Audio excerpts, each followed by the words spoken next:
अस्सलाम वालेकुम स्टूडेंट्स, हमारा अगला टॉपिक है second year class 15 chapter homeostasis में एक्सक्रीटरी ऑर्गन्स। सबसे पहले तो हमें ये पता होना चाहिए एक्सक्रीटरी ऑर्गन्स क्या होते हैं। एक्सक्रीटरी ऑर्गन्स वो ऑर्गन्स होते हैं जो बेसिकली तौर पर एक्सक्रीट करते हैं वेस्ट मटेरियल को। जो असल में वेस्ट मटेरियल होता है उस मटेरियल को एक्सक्रीट करना वो काम होता है कि इनका एक्सक्रीटरी ऑर्गन्स का। ठीक है, हमारे जिस्म के अंदर अल्लाह पाक ने मुख्तलिफ तरह के एक्सक्रीटरी ऑर्गन्स लगाए हैं जो बेसिकली तौर पर क्या करते हैं, वेस्ट मटेरियल को जिस्म से बाहर निकालते हैं। पहले भी बात कर चुके हैं, तो अब हम उनकी डिटेल से बात करेंगे। सबसे पहला जो टॉपिक है वेस्ट मटेरियल को निकालने का वो हमारा लीवर है। लीवर जिसे जिगर कहते हैं। लीवर असल में मल्टी लॉब्ड ये एक ऑर्गन है, एक ऐसा ऑर्गन जो मल्टी लॉब्ड होता है। इसके जिस्म में लौथड़े बहुत ज़्यादा होते हैं। मल्टी लॉब्ड के लिहाज से अगर हम बात कर लें तो इसके अंदर अप्रॉक्सीमेटली 1000 लोब्यूल्स होते हैं। 1000 के करीब लोब्यूल्स मौजूद होते हैं। ठीक है, तो इसी मल्टी ऑर्गन्स की वजह से, मल्टी लॉब्ड ऑर्गन की वजह से हमारा लीवर एक काम परफॉर्म नहीं करता, ये डिफरेंट वर्क परफॉर्म करता है। जब ये डिफरेंट वर्क परफॉर्म करता है उसके अंदर सबसे इंपॉर्टेंट इसका काम होता है होम्योस्टेसिस का। अब होम्योस्टेसिस में भी ये एक काम परफॉर्म नहीं करता, होम्योस्टेसिस में भी आगे ये डिफरेंट काम परफॉर्म कर रहा होता है। ठीक है, लेकिन जो सबसे इंपॉर्टेंट वर्क होता है होम्योस्टेसिस को मेंटेन करने के लिए, जो उसने एक वर्ड यूज किया हुआ है पिवट का, जिसका मतलब बैलेंसिंग का होता है, पिवटल। तो होम्योस्टेसिस को बैलेंस करने का काम हमारा लीवर ही करता है। वो किस तरह से, देखें, लीवर इसका एक बड़ा इंपॉर्टेंट काम है detoxification of drugs.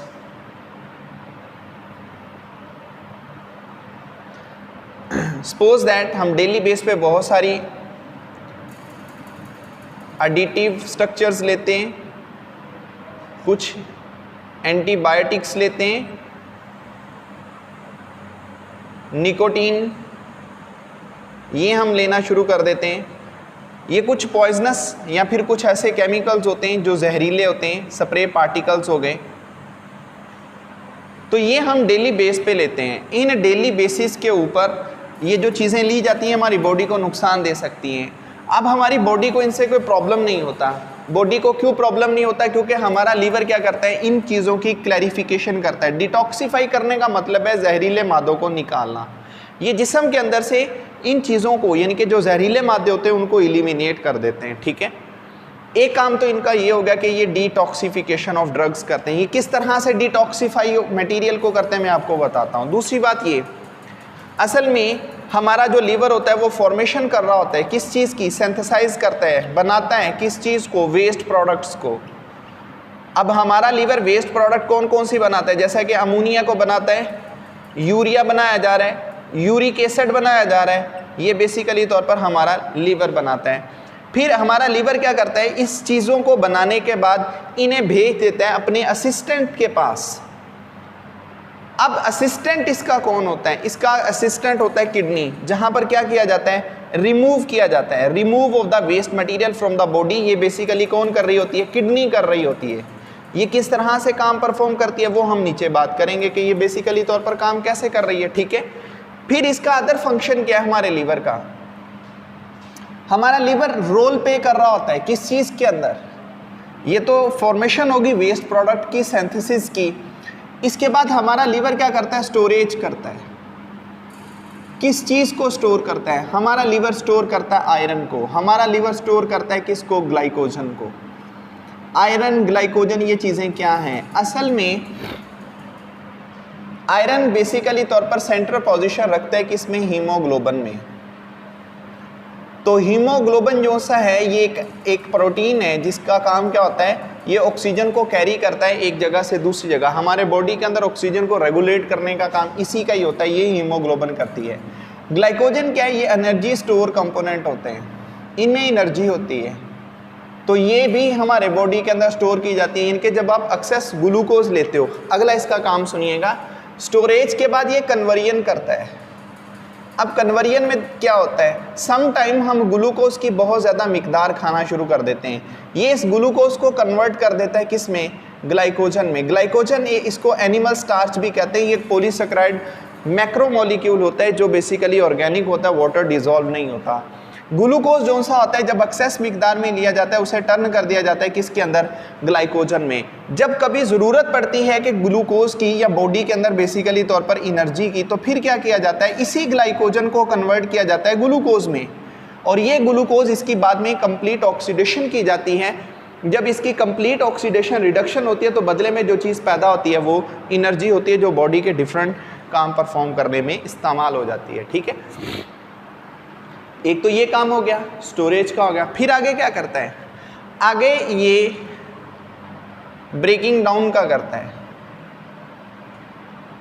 Breaking down materials को तोड़ फोड़ता है। कैसे, देखिए हमारे जो आरबीसी होते हैं, रेड ब्लड सेल्स, इनकी एज होती है, इनकी कितनी एज होती है, 120 डेज, 4 मंथ बनते हैं। 4 मंथ के बाद इन्हें ये अपना काम परफॉर्म नहीं करते, इनमें डिसऑर्डर्स आ जाते हैं, ये एनर्जी का ही वेस्ट करते हैं, फिर इन्हें तोड़ा जाता है। जब रेड ब्लड सेल्स को तोड़ा जाता है तो फिर क्या होता है, इनसे पैदा इनके अंदर जो आयरन होता है वो अलग हो जाता है। हीमोग्लोबिन टूट के जो चीज़ बनाती है उसको बाइल कहते हैं। बाइल एक असल में एसेंशियल कंपाउंड होता है जो क्या करता है, फैट की इमल्सिफिकेशन करता है। ये फैट को इमल्सिफाई करता है। फैट इमल्सिफिकेशन का मतलब है फैट के जो बड़े ग्लोब्यूल्स होते हैं उन्हें ये टर्न कर देते हैं किसके अंदर, स्मॉल ग्लोब्यूल्स के अंदर। ठीक है, इसके बाद अगला इसका जो फंक्शन होता है हमारे लीवर का वो ये कि ये असल में सिंथेसाइज्ड करता है डिफरेंट थिंग्स को, जैसा कि कोलेस्ट्रॉल, लिपिड्स,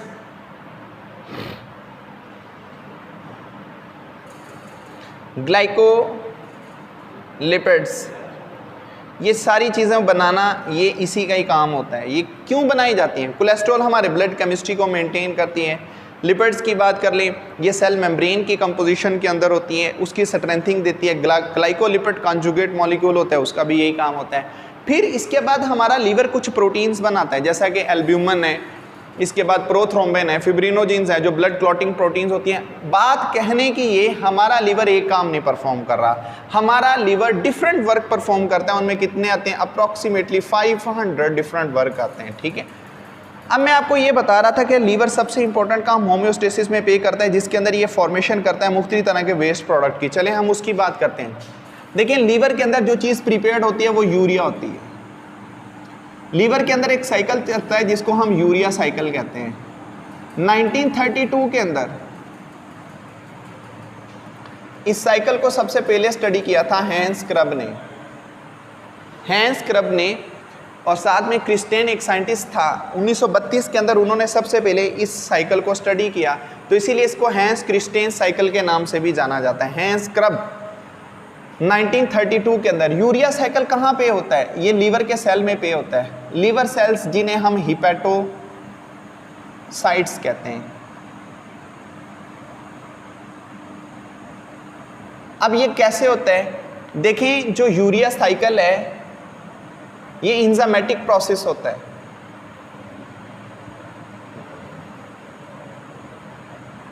एक ऐसा प्रोसेस जिस प्रोसेस में एंजाइम इन्वॉल्व होते हैं। इसमें 5 एंजाइम्स काम करते हैं, 5 एंजाइम होते हैं। 2 एंजाइम माइटोकॉन्ड्रिया में काम कर रहे होते हैं, सेल के माइटोकॉन्ड्रिया में 3 एंजाइम साइटोसोल में काम परफॉर्म करते हैं। 5 स्टेप के ऊपर ये काम प्रोसीड किया जाता है। ये प्रोसेस, इसके 5 स्टेप होते हैं। 5 स्टेप के साथ साथ 5 एंजाइम यूज करते हैं और टोटल 3 एटीपी का वेस्ट किया जाता है। अब यूरिया साइकिल प्रीपेयर्ड कैसे होता है, देखें सबसे पहले कंपाउंड होता है जिसका नाम क्या है, कार्बन डाइऑक्साइड गैस साथ में अमोनियम, इन्हें मिलाकर एक कंपाउंड बनाते हैं जिसका नाम है कार्बामाइल फॉस्फेट। कार्बामाइल फॉस्फेट जो सा होता है, ये कंपाउंड बनके जब नीचे उतरता है उतनी देर में पीछे से एक कंपाउंड आता है जिसका नाम क्या होता है, ऑर्निथिन। ऑर्निथिन इस कार्बामाइल कंपाउंड के साथ मिलकर जिस चीज को प्रिपेयर करते हैं उसका नाम क्या है, सिट्रोलिन। सिट्रोलिन कंपाउंड जब अगली तरफ जाता है तो फिर क्या होता है, बाहर से एक और स्ट्रक्चर इसमें, यानी कि एक सेकंड अमोनिया इसके अंदर नाइट्रोजन ऐड हो जाती है। एक नाइट्रोजन ये आ गई, सेकंड नाइट्रोजन यहाँ से आ जाएगी, जो असल में आएगी एस्पार्टेट से। एस्पार्टेट एक प्रिकर्सर अमाइनो एसिड होता है, R-NH2 इसका फार्मूला है। एक सेकंड जो नाइट्रोजन है वो यहाँ से आती है तो कंपाउंड बन जाता है आर्जिनोसक्सीनेट। आर्जिनोसक्सीनेट ये जो कंपाउंड होता है ये आगे टूट जाता है। जब ये आगे टूटता है तो यहाँ से होता ही है कि एक फ्यूमारेट बाहर निकल जाता है। फ्यूमारेट के बाद आर्जिनोसक्सीनेट टूट जाएगा, किस में, आर्जिनिन में। आर्जिनिन ब्रेक हो जाएगा दो कंपाउंड में। एक आर्जिनिन से जो चीज़ बाहर निकलेगी वो यूरिया, दूसरी जो चीज़ इससे प्रिपेयर्ड होगी वो क्या होगा, ऑर्निथिन। आर्जिनिन के ऊपर जो इंजाइम अटैक करता है वो आर्जिनेज इंजाइम होता है, ये यूरिया को बना देते हैं। अब यूरिया इसका फॉर्मूला क्या होता है, NH2 C double bond O NH2, दो नाइट्रोजन है, एक नाइट्रोजन जो से होती है वो यहाँ से आती है, सेकंड नाइट्रोजन यहाँ से आती है। C डबल बॉन्ड O है वो कार्बन और साथ में ऑक्सीजन वो यहाँ से उठा ली जाती है, तो ये यूरिया प्रिपेयर्ड हो जाता है। यूरिया कैसे प्रिपेयर्ड होता है, यूरिया एंड प्रोडक्ट होती है किसकी, अमाइनो एसिड की ब्रेकिंग डाउन की। यानी कि जो अमाइनो एसिड है जब वो टूट जाता है तब वो यूरिया में बनाता है, यानी कि जो अमाइनो एसिड के साथ अमाइन ग्रुप लगा होता है इसे पहले कन्वर्ट किया जाता है अमोनिया को, अमोनिया से फिर आगे जो चीज़ बनाई जाती है वो यूरिया प्रिपेयर्ड किया जा रहा होता है। ठीक है, तो ये बेसिकली तौर पर प्रोसीजर कहाँ पर पे होता है, ये हमारे लीवर के अंदर पे हो रहा होता है, तो इसको हम यूरिया साइकिल कहते हैं। पहला एक्सक्रीटरी ऑर्गन ये वाला था। दूसरा एक्सक्रीटरी ऑर्गन इसी के साथ बयान किया हुआ है, वो क्या है, हमारी स्किन होती है। स्किन जिस्म का सबसे बड़ा एक ऑर्गन है। ये एक ऐसा ऑर्गन होता है जो जिसे एक्सक्रीटरी कहते हैं, लेकिन ये एक्सक्रीटरी ऑर्गन है नहीं, क्योंकि एक्सक्रीटरी ऑर्गन वो होते हैं जो शुरू से लेकर लास्ट तक हर एक चीज़ को बनाएं विदाउट स्टॉपेज, बगैर रुके हुए वो हर एक चीज़ को प्रिपेयर करें। अब देखें पसीना कुछ लोगों को आता है कुछ को नहीं, सर्दियों को पसीना नहीं आता, इस वजह से स्किन एक एक्सक्रीटरी ऑर्गन नहीं होती। तो बाकी अगर आप किडनी की, लीवर की, इसके बाद लंग्स की बात कर लो, एक्सक्रीटरी ऑर्गन है, वो वेस्ट मटेरियल शुरू से लेकर लास्ट तक वो बना रहे होते हैं। ठीक है, तो स्किन क्या काम परफॉर्म करती है, स्किन बेसिकली तौर पर 3 काम परफॉर्म कर रही होती है। यानी कि स्किन नेचर में होने वाले जितने भी प्रोसीजर हैं उन्हें मेंटेन करती है। वो क्या, बॉडी टेम्परेचर को, थर्मो रेगुलेशन, जिस्म के अंदर साल्ट आइंस को, ऑस्मो रेगुलेशन, जिस्म के अंदर वेस्ट मटेरियल को, एक्सक्रीशन। देखें अगर आप इन दो प्रोसीजर की बात करते हैं तो एक प्रोसेस होता है जिसे हम कहते हैं परस्पायरेशन। परस्पायरेशन का मतलब होता है पसीना बनने का अमल। जब पसीना बनता है उस दौरान हमें कूलिंग इफेक्ट्स भी आते हैं। जब पसीना बनता है उस दौरान हमारे जिस्म के अंदर से कुछ अजाफी पानी और कुछ साथ में जो साल्ट होते हैं वो निकल जाते हैं। फिर इसका मतलब ये हुआ हमारी स्किन ने यहाँ पर 2 चीज़ें परफॉर्म कर दी। एक, उसने टेम्परेचर को रेगुलेट कर दिया, जब आपको पसीना आता है तो कूलिंग इफेक्ट्स मिलते हैं। दूसरी बात ये, उसी टेम्परेचर को रेगुलेट करने के साथ साथ उसने ऑस्मो रेगुलेशन भी कर दी, जिसके अंदर क्या बॉडी के फ्लूइड को मेंटेन किया जा रहा है। ठीक है, आखिरी चीज़ होगी एक्सक्रीशन। एक्सक्रीशन में कुछ वेस्ट मटीरियल निकाला जाता है, जैसा कि सीबम है, सीबम ऑयल होता है, ये हमारी स्किन पे पैदा होता है। सिबेशियस ग्लैंड्स होते हैं हमारी स्किन के ऊपर, वो बेसिकली सीबम ऑयल पैदा करते हैं। इस सीबम ऑयल का मतलब ये होता है कि आपके बॉडी के ऊपर डायरेक्ट माइक्रो ऑर्गेनिजम्स अटैक नहीं करेंगे। डस्ट पार्टिकल्स हमारी बॉडी के ऊपर भी आते हैं, टकराते हैं उसके साथ, तो हमारी जो स्किन होती है उस पर एब्रेसिव डैमेज नहीं होता। वो कौन प्रोटेक्शन देती है, वो हमारा सीबम ऑयल देता है। हमारी स्किन ग्लो करती है सीबम ऑयल की बुनियाद पर होती है। सीबम ऑयल 3 चीज़ों का कम्बिनेशन होता है। ग्लिसराइड होते हैं जिसे हम ट्राइसाइल ग्लिसराइड्स का नाम देते हैं, वैक्स होती हैं, और सिक्वालिन कंपाउंड्स होते हैं। सिक्वालिन होता है तो सिक्वालिन एक एंटीऑक्सीडेंट और स्किन केयरिंग कंपाउंड होता है, तो वो भी बेसिकली इसमें मौजूद होता है। तो इस चीज़ को निकालना ये एक्सक्रीशन कहलाता है। तो हमारी स्किन बेसिकली तौर पर ये 3 काम परफॉर्म करती है, इसलिए हम इसको भी नाम दे देते हैं कि ये एक एक्सक्रीटरी ऑर्गन होता है। ठीक है जी, तो लीवर जब ये वेस्ट मटेरियल बना लेता है, इस यूरिया को फिर भेजा जाता है किसके पास, किडनी के पास, क्योंकि ये ब्लड में शामिल हो जाता है। जब इसको किडनी के पास भेजा जाता है, किडनी यूरिया को एलिमिनेट करने के लिए उसमें ऐड कर देती है वाटर को।